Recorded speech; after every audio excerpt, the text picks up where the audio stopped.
नमस्कार। आज के इस वीडियो में हम स्टीरियोग्राफिक पोलर जेनिथल प्रोजेक्शन समरूपीय ध्रुवीय शिरोबिंदु प्रक्षेप का विस्तृत अध्ययन करेंगे। समरूपीय ध्रुवीय शिरोबिंदु प्रक्षेप संदर्भ प्रक्षेप है जो कि प्रकाश की सहायता से बनाया जाता है।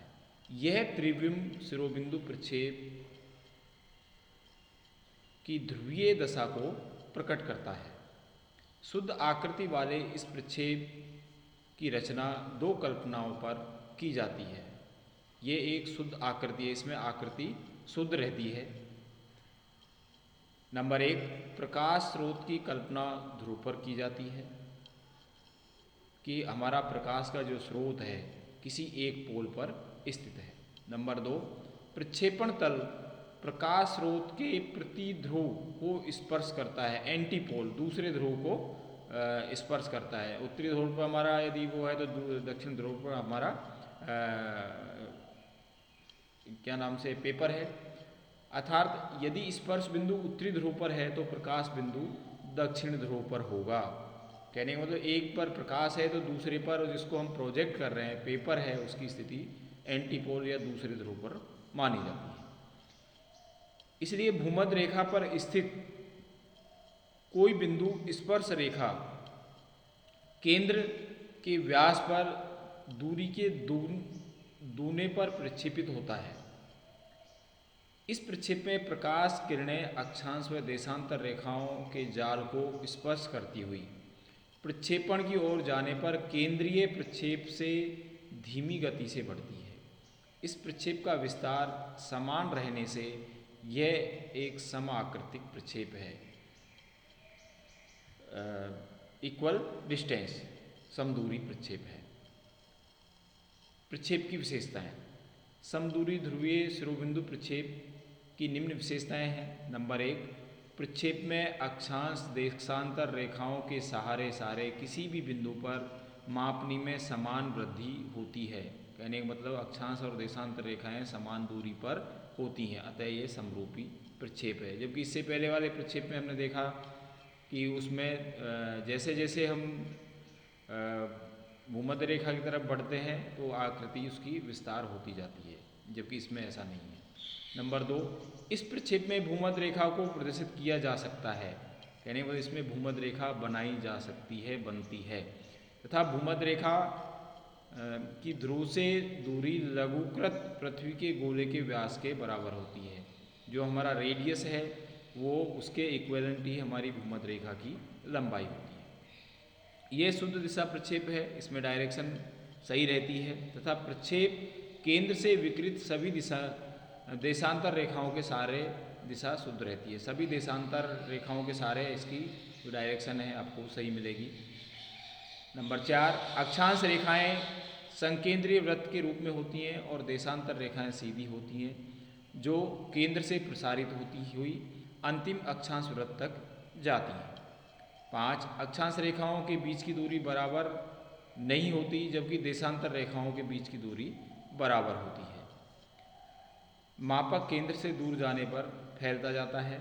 कहने का मतलब मापक अशुद्ध हो जाता है, केंद्र से बाहर जाएंगे। पृथ्वी एवं मानचित्र दोनों की ध्रुवीय स्थिति समान रहने से ध्रुवों पर पूर्ण शुद्धता रहती है। और लास्ट है संदर्भ प्रक्षेप है जिसमें प्रकाश की कल्पना प्रतिध्रुव एंटीपोल पर की जाती है। अब किस प्रकार से इसकी रचना की जाएगी, प्रक्षेप किस प्रकार से बनेगा, कैलकुलेशन कैसे होगी, तो इसके लिए हम जैसे उदाहरण देते हैं RF या प्रतिनिधि भिन्न 1:200 मिलियन मापनी पर उत्तरी गोलार्ध के लिए एक समरूपी ध्रुवीय शिरोबिंदु प्रक्षेप की रचना करो जिसका अंतराल 15 डिग्री है। इस प्रकार से आपका सवाल परीक्षा में भी आएगा। किस प्रकार से रचना करें, सबसे पहले हमें पृथ्वी के लघुकृत गोले का अर्धव्यास या रेडियस निकालनी होती है और उसके लिए हम इसके पृथ्वी के वास्तविक अर्धव्यास में निरूपक भिन्न का हर के भाग देते हैं। यहाँ पर 640 मिलियन में 200 का भाग दिया गया है और जो हमारी जो रेखा की लंबाई आई है 3.2 सेंटीमीटर, 3.2 सेंटीमीटर हमारा रेडियस या आर प्राप्त हो गया। देशांतर रेखाओं की संख्या कितनी होगी, तो हम 360 में अंतराल का भाग देंगे, 15 डिग्री का भाग देंगे और ये आपके देशांतर रेखा आएंगी 24। कहने का 15-15 डिग्री के हमें कोण बनाने हैं और ये 24 आपके रेखाएं खींचनी होंगी तो हमारे ये कंप्लीट हो जाएगा। अब हमें किस प्रकार से मानचित्र बनाना है, तो उसके लिए आधार मानचित्र की रचना करनी है और इसके बाद में फिर हमारा आएगा मुख्य मानचित्र या मुख्य प्रोजेक्शन। सर्वप्रथम हम जो रेडियस है उससे एक आधार मानचित्र के लिए आपका चतुर्थांश खींचेंगे और ये खींचने के बाद में जैसा कि आपका ये आपका जो रेडियस है 3.2 सेंटीमीटर, इसकी सहायता से हमने आधा गोला बनाया है। ये अपना सर्किल बनाते हुए ये सीधी रेखा से आपका अर्धवृत्त तैयार हो गया। इस अर्धवृत्त तैयार होने के बाद में हम ये मान लीजिए कोई ओ या क्यू बिंदु है, इस पर हम अंतराल के अनुसार 15 डिग्री, 30, 45, 60, 75 और 90 हमने ये 15-15 डिग्री के कोण बना दिए। इस क्यू आर रेखा के समानांतर हमें एन आर, इस पर हम 90 डिग्री के कोण बनाते हुए ये एक दूरी हमें खींचनी होगी। हमारे दो काम हो गए। क्यू बिंदु पर हमने 15 डिग्री के हिसाब से हमने कोण बनाए, एन बिंदु पर हमने 90 डिग्री का कोण बनाते हुए ये लंब डाला और इसको आगे तक बढ़ाया। इसके बाद क्या करना है, क्योंकि यहाँ पर प्रकाश की जो स्थिति है, हम नॉर्थ पोल पर काम कर रहे हैं तो यहाँ पर साउथ पोल पर प्रकाश है, एंटी पोल होती है।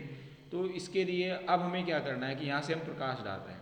ये प्रकाश डालने के बाद में ये प्रकाश गुजरेगा आपके इन बिंदुओं से, ये आपका है तो इस पे से सीधी आप इस बिंदु को टारगेट करते हुए और इस रेखा तक आप इसको ले जाएंगे।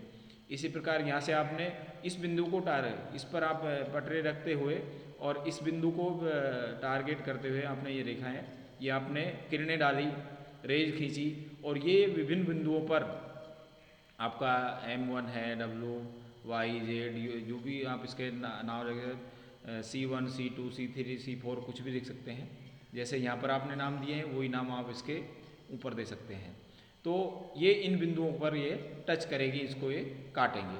तो ये हमारा बेस मानचित्र बनकर तैयार हो गया। किस प्रकार से बना, हमने रेडियस लिया 3.2 सेंटीमीटर, उसकी सहायता से हमने यहाँ पर चतुर्थांश में हमने अर्धवृत्त, आधा वृत्त बना दिया।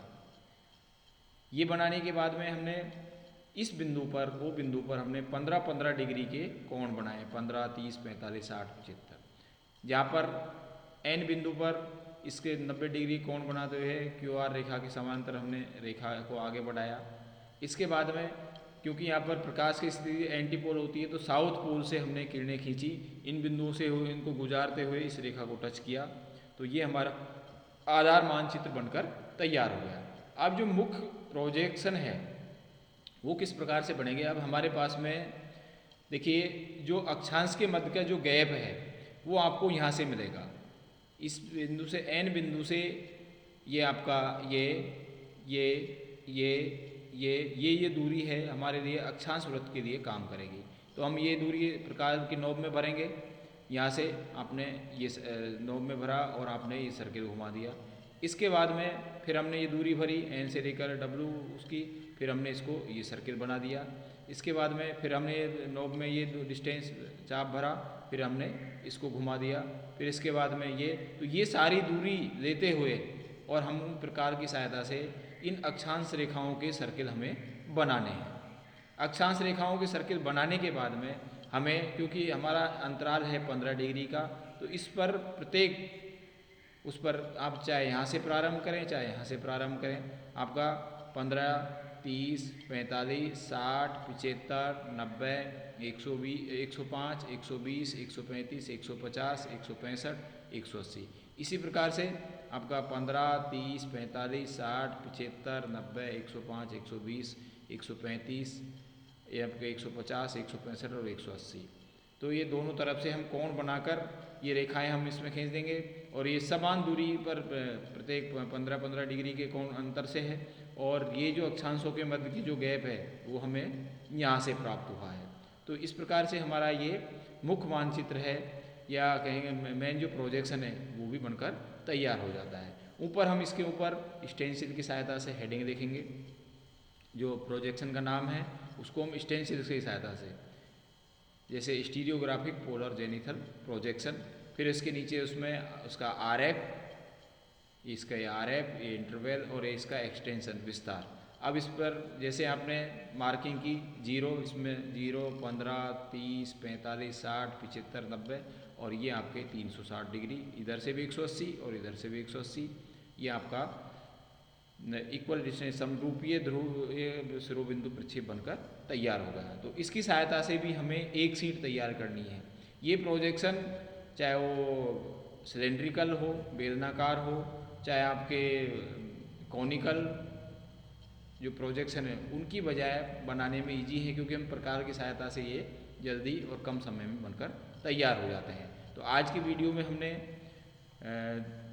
शिरोबिंदु जो प्रक्षेप है, स्टीरियोग्राफिक पोलर जेनिथल प्रोजेक्शन, उसकी क्या है, उसकी विशेषताएं क्या हैं, वो किस प्रकार से बनाया जाता है, और उसकी हमने अध्ययन किया। इस वीडियो में इतना ही। That's all, thank you.